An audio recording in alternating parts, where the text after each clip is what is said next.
감사합니다. 네. 지난 화요일부터 새벽 기도 시간에 요한계시록을 묵상하고 있습니다. 목자들에게 묵상한 내용을 공유하면서 우리 목장에서도 활발하게 이렇게 말씀을 함께 묵상하는 그런 시간이 되기를 정말 간절히 바라고 있습니다. 왜냐하면 우리는 그 하나님에 대해서 많은 오해를 가지고 있는데 이 요한계시록만큼 이렇게 오해받는 책이 없는 것 같아요. 하나님은 계속해서 성경 전체를 통해서 이 고난당하는 자들, 작고 연약한 자들을 위로하시는 하나님이신데, 그래서 말씀을 보면 볼수록 사실 고난당하는 자들은 고난당하지 않는 자들이 보지 못하는 그 행간을 봅니다. 하나님의 마음을 만나고요. 그래서 고난당하는 자들은 정말 말씀 속에서 하나님의 위로와 격려를 너무나 많이 느껴요.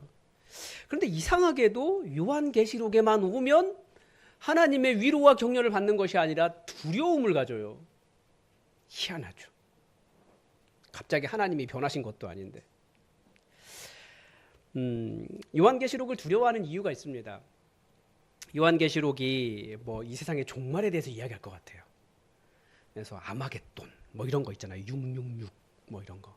그래서 뭐 그 요즘 이스라엘이 계속해서 그 지역에서 분쟁을 일으키고 있기 때문에, 분쟁이 일어나고 있기 때문에 사람들은 그 일을 보면서 최후의 전쟁이 일어나나, 아마겟돈 전쟁이 일어나나 막 다 그런 생각만 하고 있어요. 요한계시록 그런 책이 아니라고요. 네. 그런 책이 아니에요. 우리에게 위로와 격려를 주는 책입니다.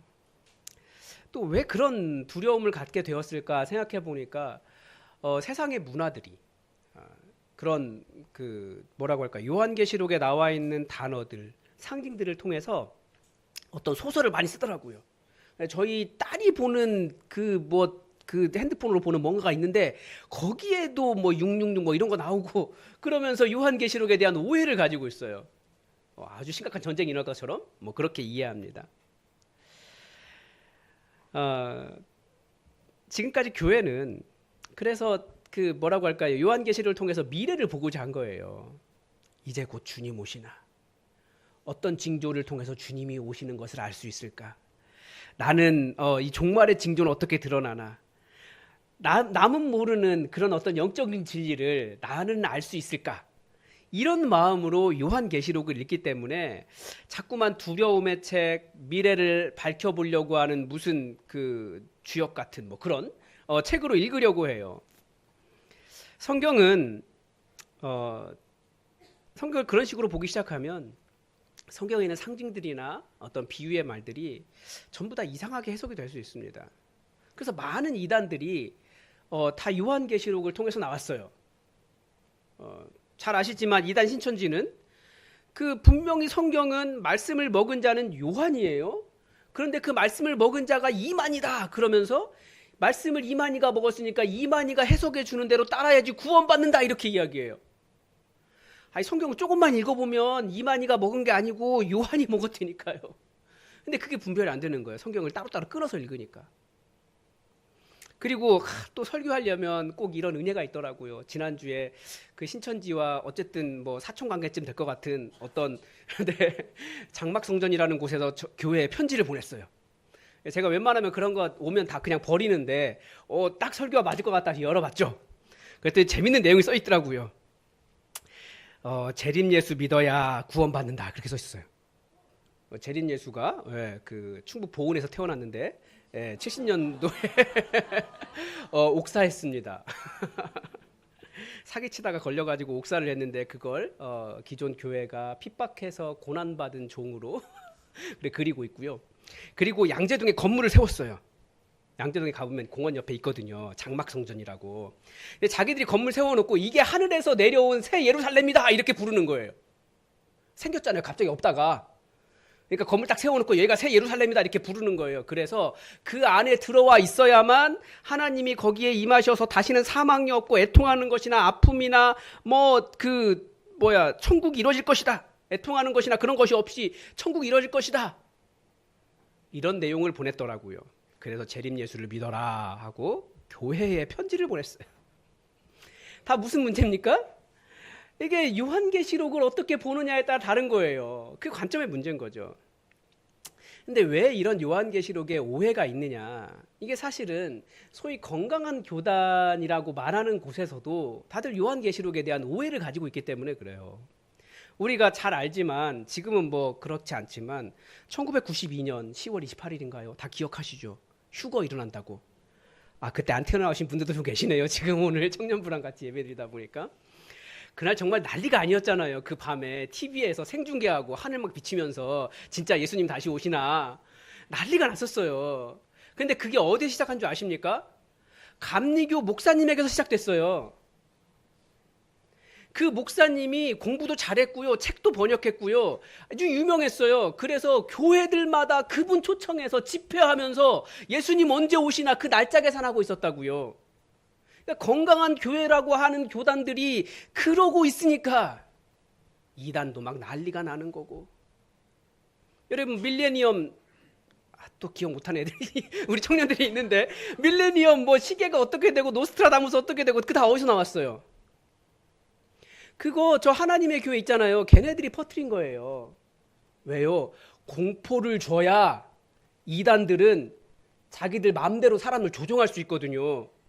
공포를 줘야 너네 이거 안 따르면 우리 안 따르면 너네 구원 못 받아 다 지옥 가 이렇게 공포를 주려고 하는 것이 이단들이 하는 짓이에요.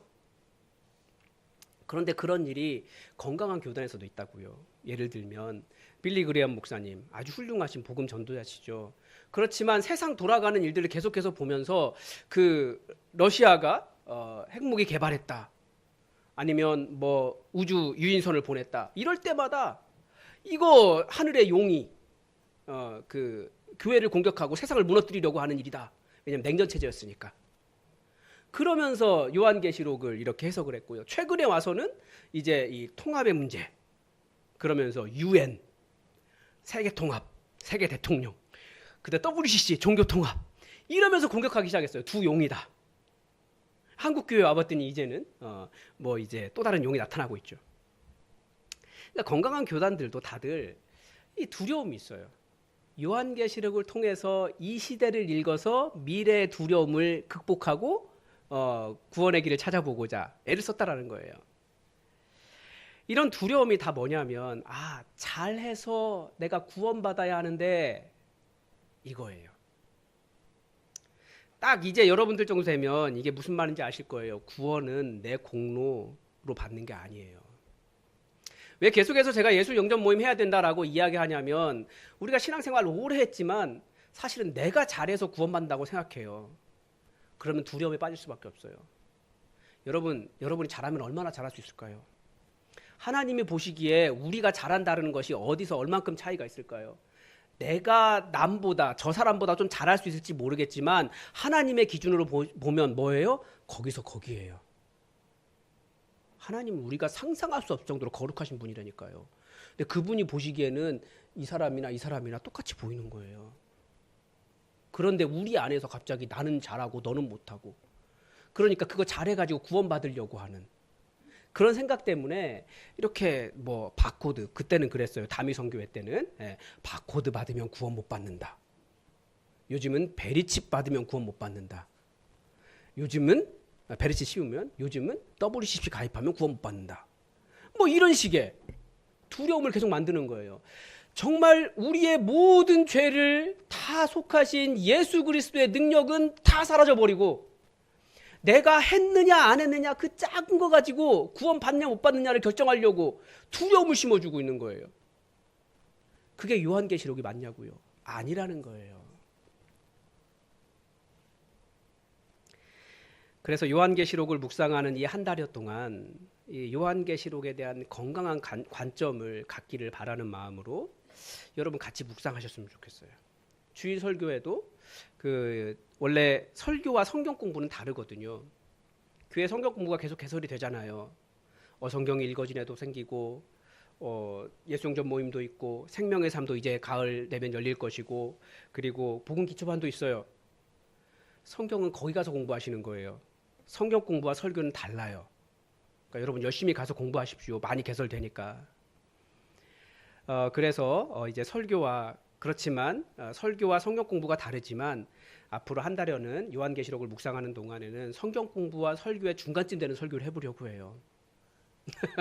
어떻게 될지는 모르겠지만 좀 공부라는 시간을 가지려고 합니다. 왜냐하면 요한계시록을 잘 이해해야 되기 때문에 그렇습니다. 두려움의 책이 아니라. 여러분, 요한계시록은 어떤 책일까요? 전 이렇게 정의합니다. 예수 그리스도 안에 있는 위로와 격려의 책입니다. 위로와 격려인데 예수 그리스도 안에 있는 위로와 격려예요. 여러분, 우리는 위로와 격려를 사실은 예수 그리스도 말고 다른 곳에서도 받을 수 있어요. 여러분, 우리가 가장 많이 위로받는 곳은 어디겠습니까? 로또겠죠. 로또 받으면 진짜 하나님이 나를 위로했어 이렇게 생각하실 것 같아요. 근데 그게 아니에요. 예수 그리스도 안에 있는 위로와 격려는 그게 아니에요.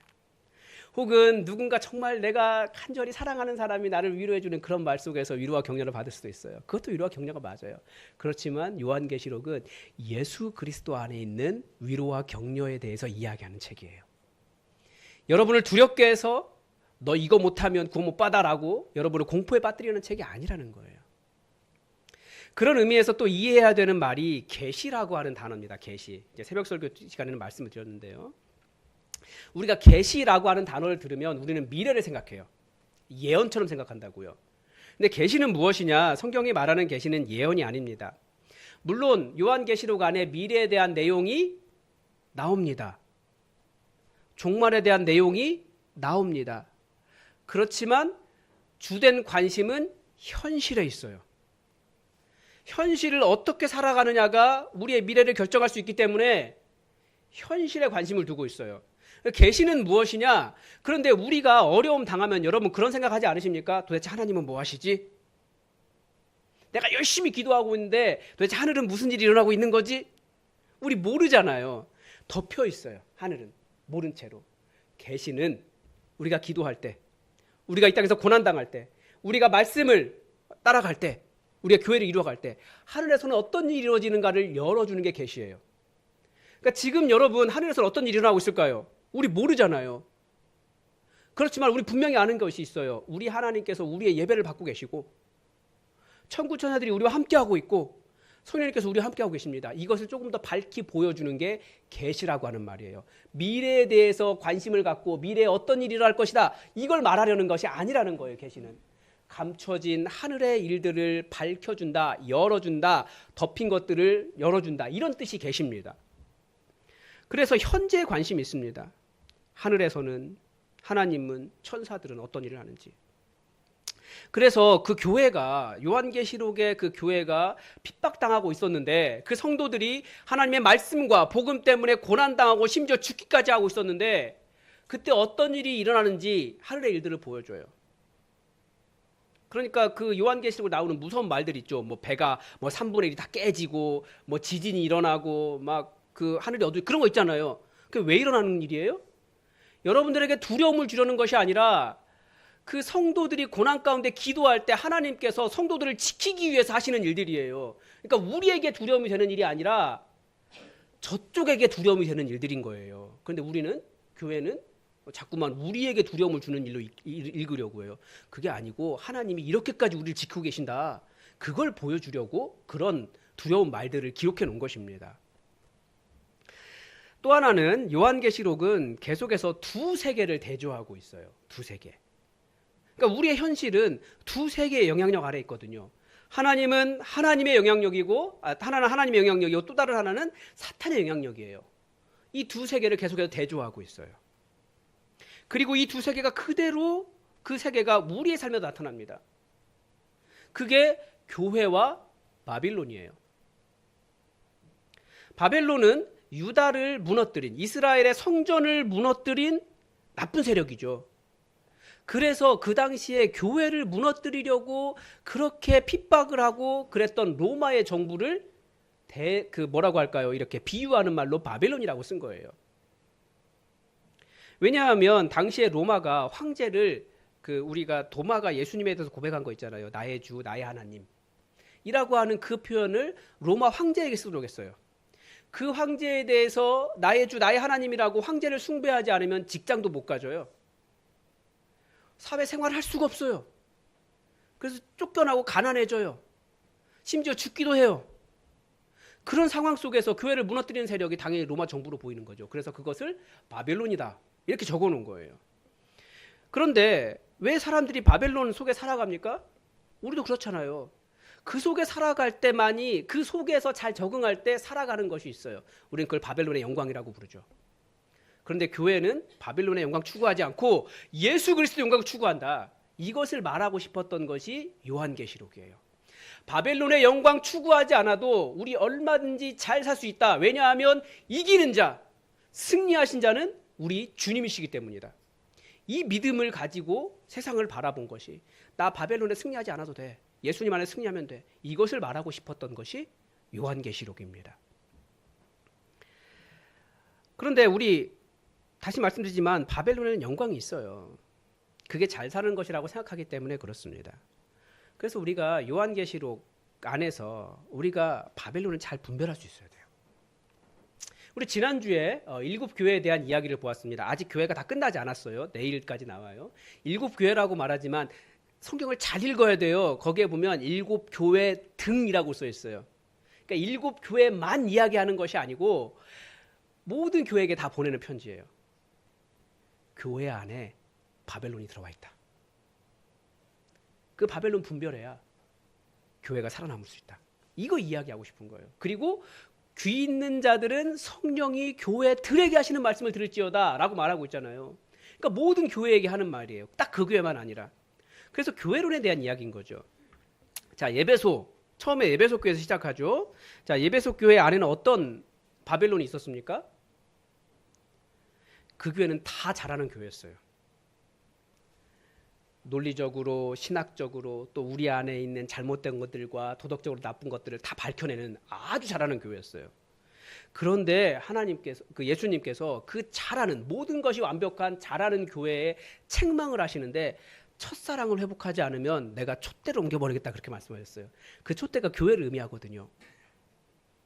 그러니까 예수님께서 원하시는 것은 뭡니까?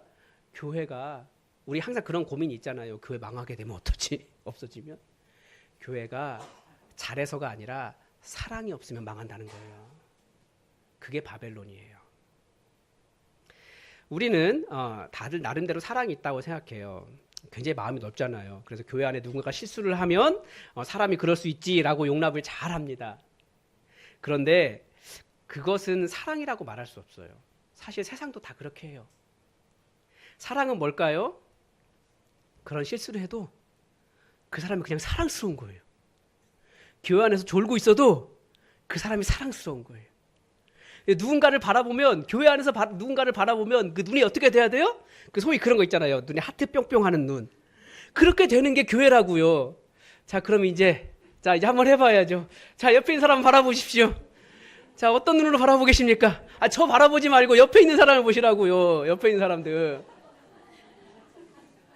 네. 하트 뿅뿅한 눈으로 바라보는 거예요. 그게 교회라는 거예요. 그거 잃어버리면 아무리 잘해도, 신학적으로 아무리 훌륭하고 틀린 것이 하나 없고 윤리적으로 도덕적으로 멋있는 사업을 해도 그 사람 없으면 하나님은 교회를 옮겨버리겠다, 그 촛대를 옮겨버리겠다라고 말씀하신 거예요. 왜냐하면 그것이 바로 우리 주님의 시선이기 때문에 그렇습니다. 저와 여러분을 바라보는 우리 주님의 시선이 그거예요. 자, 다시 한번 옆 사람 볼까요? 자, 시작! 네, 우리가 많이 낯설죠. 예. 그런데 교회 안에 있는 누구를 바라보든 그런 눈으로 바라보시기 바랍니다. 교회 안에 나와 있으면 누구든지 다 그렇게 예뻐 보이는 거예요. 막 어떤 모습을 하고 왔든지 너무 예쁜 거예요. 그래서 제가 항상 이야기하잖아요. 카페 가서 예쁜 강아지 보고 강아지 소리 내면서 멍멍멍 하면서 사람이 왜 개소리를 내면서 강아지 이쁘다 그러냐고요. 혹은 고양이 보면서 왜 고양이 소리 야옹 하면서 이제 막 예쁘다고 이야기해요. 아니, 사람을 보고, 교회는 사람을 보고 예뻐하는 거예요. 우리 주님이 그렇게 예뻐하셨기 때문에. 한마디 더 하면, 제가 보니까 그 카페 가서는 그 고양이, 보통 카페의 고양이들은 다 어떻게 생겼어요? 크고 우람해요. 살이 찌고 여기는 내 영역이다 하고 이렇게 딱 퍼져서 자요. 살 이렇게 쪄가지고. 근데 그 고양이 보고 살쪘다고 뭐라고 하는 사람 하나도 못 봤어요. 근데 교회는 그렇게 살찌면 뭐라고 하더라고요. 제가 요즘 살이 많이 찌고 있어가지고. 네, 그냥 사람이 예쁘는 거예요. 누구를 보든지. 그 사람 없으면 교회는 촛대가 옮겨지는 겁니다. 그게 첫 번째 말한 교회의 바빌론 현상이에요. 다 잘해도 사람 없으면. 서머나 교회는 또 어떻습니까? 교회는 말씀을 따르다 보면 고난이 있습니다. 고난이 없을 것이라고 생각하는 것은 착각이에요. 교회에는 고난이 있어요. 모든 권세가 예수님에게 있기 때문에 그런 고난을 두려워하지 말라고 하셨어요. 그래서 고난이 생길까 봐 아무것도 하지 않는 것, 평안한 것처럼 보이지만 사실은 그게 다른 두려움에 사로잡힌 거예요. 우린 예수님 때문에 얼마든지 모든 일을 할 수 있는 교회입니다. 버가모 교회는 어떻습니까? 버가모 교회는 주변에 그냥 우리 그리스 로마 신화 아는 거 있잖아요. 뭐 제우스, 아폴로, 아프로디테 뭐 이런 신들이 다 있는 곳이었어요. 거기에서 예수님 믿으면 어떻게 될까요?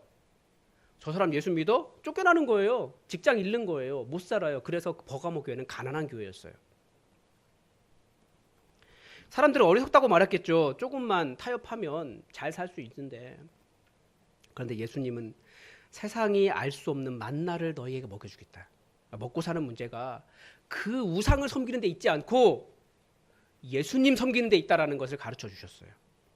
그리고 흰 돌 위에 예수님만 아는 이름을 주겠다 그렇게 말씀하셨거든요. 그게 뭐냐면 그 당시 문화는 흰 돌이 있었는데 여러분 흰 돌, 차돌 같은 거 있잖아요. 단단한 돌이잖아요. 안 깨지잖아요. 근데 그걸 쪼개는 거예요. 여기에 한쪽에 예수 그리스도 이렇게 써 있고 여기에 예수님만이 아는 이름이 새겨져 있는 거예요. 이건 네 이름이야. 다른 사람 아무도 몰라. 너와 나만이 아는 이름이야. 그 이름을 주겠다고 하시는 거예요. 그러니까 비록 내가 가난하고 때로는 예수 믿는 것 때문에 조롱당하고 뭐 그렇게 살지 못한다 할지라도 바빌론의 영광을 다 누리지 못한다 할지라도 예수님만이 아는 예수님이 새겨주신 그 이름을 갖는 게 바로 그리스도인이라는 거죠. 그래서 우리는 승리할 수 있다는 거예요. 믿음을 지켜가라 이렇게 이야기해요. 설교가 끝나려면 벌었는데 결국은 무슨 이야기 하냐면 이게 나의 주인이 누구인가? 로마, 바빌론이냐? 아니면 예수 그리스도냐? 나의 주인이 바빌론이기 때문에 바빌론의 영광을 추구하며 살아갈 것이냐? 아니면 나의 주인이 예수님이기 때문에 예수님 추구하며 살아갈 것이냐? 이것을 명확하게 알고 예수님 따라와라. 절대 패하지 않는다. 이기신 분은 예수님이다. 죽었다가 살아나신 분이 예수님이다. 알파와 오메가 처음과 끝이 되시는 분이 예수님이시다. 절대 낙심하거나 좌절하거나 뒤로 물러서거나 두려워하지 말아라. 너희가 승리한다. 이거 말하고 싶은 게 요한계시록인 거예요. 오늘 빌라델비아 교회 이야기합니다. 빌라델비아 교회 어떤 교회입니까? 거기가 천국의 문이라고 하셨어요. 이 세상에 많은 교회만이 많은 뭐 여러 가지 기관이 있지만 교회만이 할 수 있는 일이 있어요. 그게 뭐예요? 영혼 구원하는 일이에요. 이건 교회만 할 수 있어요. 천국의 문은 교회밖에 없어요. 그래서 우리가 교회를 이루어 가려고 하는 거예요. 복음 전하려고 하는 거고 예수 영접 모임 하려고 하는 거고. 재미있는 현상이 있어요. 이 7교회 중에 서머나 교회와 빌라델비아 교회는 책망받은 것이 없는데 이 소아시아 지역이 다 이슬람화 됐잖아요. 터키 지역, 튀르크 그랬잖아요. 그런데 다 이슬람화 되었는데 이 두 교회는 지금도 살아남아 있어요. 오늘 말씀에 기록된 대로 면류관을 절대 빼앗기지 않을 것이다라고 말씀하셨는데 정말 그들이 면류관을 빼앗기지 않고 지금까지 생존해 있다라는 거예요. 그래서 교회는 바벨론 때문에 멸망할 것 같죠? 핍박할 때 멸망할 것 같죠? 아니요. 우리 안에 있는 바빌론을 분별하고 그 바벨론의 영광 추구하지 않고 주님의 영광 추구할 때 그 교회는 살아남는 거예요. 여러분,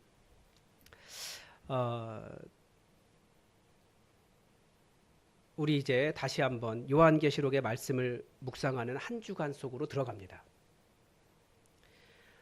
아마 여러분이 저보다 훨씬 더 바벨론이 무엇인지 그 압박감, 바벨론에서 성공하지 못하면 어쩌지 하는 공포감이 훨씬 더 강할 것이라는 생각이 들어요.